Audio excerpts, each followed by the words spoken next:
আসসালামু আলাইকুম। আজকে বাসায় মোরগ পোলাও রান্না করব, তো আপনাদেরকে দেখানোর চেষ্টা করব কিভাবে রান্না করতেছি। এখানে রসুন কুচি, তারপরে পেঁয়াজ কুচি, তারপরে এদিকে আদা রসুন মশলা, সরষা বাদাম বাটা দিয়ে দিলাম। তারপরে একটু লবণ, অল্প করে মশলার গুঁড়া দিয়ে ভালো করে মেখে নিচ্ছি। নেওয়া হয়ে গেলে এখন আমি এখানে দই অ্যাড করব। 2 চামচ দই দিয়ে দিছি। দিয়ে আমি ভালো করে দইগুলোকে ভালো করে মেখে ফেলবো। ভালো করে মাখা হয়ে গেলে এখন আমি এগুলোকে আধ ঘন্টার জন্য রেস্টে রেখে দিব। এতটুকু এখন আমি এখানে ডেকচিতে তেল দিয়ে দিলাম। দিয়ে আমি একটু পেঁয়াজ বেরেস্তা করে ফেলতেছি।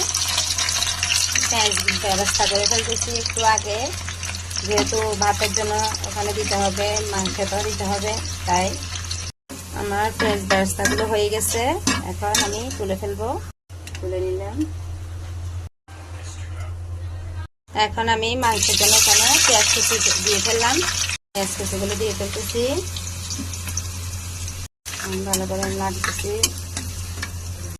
এখন আমি মশলা অ্যাড করে ফেলবো। এখানে মশলাগুলো নাড়াচাড়া করে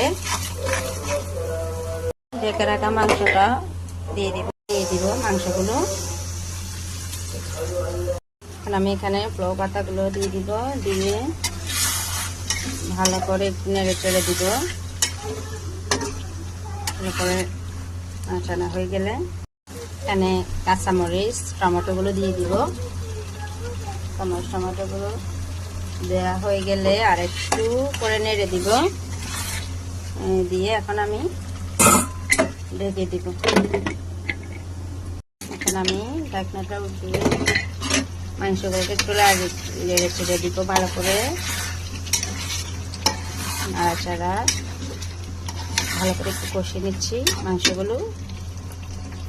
এখন আমি আবারও কিছুক্ষণের জন্য ঢেকে দিব। এখন আমি এখানে একটু গরম পানি অ্যাড করে দিব। গরম পানি অ্যাড করে দেওয়ার পর ভালো করে নেড়ে এখন আমি এখানে 4টা ডিম সিদ্ধ করে ভেজে নিয়েছি, এগুলো এখানে দিয়ে দিব। আমার অনেক পছন্দ কয়েকটা পেঁয়াজুর বড় দিয়ে দিব এখানে, এটা কিন্তু অনেক মজা টেস্ট আসবে। তারপর এখানে দিয়ে দিব ধনিয়া পাতাগুলো চারিদিকে। আমি কিছুক্ষণের জন্য আবারও ঢেকে দিলাম। চুলার জালটা একটু বাড়িয়ে দিচ্ছি। এখন আমি এখানে একটু দুধ দিয়ে দিব, গুঁড়া দুধ। আমি ভাত বসিয়ে দিব। চুলায় তেল দিয়ে দিচ্ছি। এখন তেল গরম হয়ে গেলে এলাচ লবঙ্গ গুলো দিয়ে দিচ্ছি।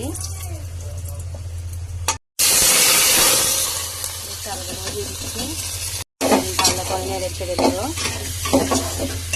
এখন ভালো করে নাড়াচাড়া হয়ে গেলে এখন আমি এখানে পানি অ্যাড করে দিব। পানিগুলো দেওয়া হয়ে গেলে ভালো করে নেড়ে দেব। আমি এখানে লবণ অ্যাড করে দিব, নেড়ে ছেড়ে দিব।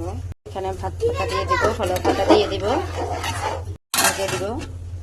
এখন আমি ভাতের মধ্যে একটু দুধ অ্যাড করে দিব।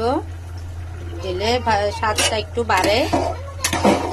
দিয়ে দিব একটু ঘি দিয়ে ভালো করে নেড়ে দিব। গাইস, এদিকে আমার মাংস একদম সম্পূর্ণ। এখন আমি এখানে একটু বেরেস্তা দিয়ে দিব, পেঁয়াজ বেরেস্তাগুলো দিয়ে দিব।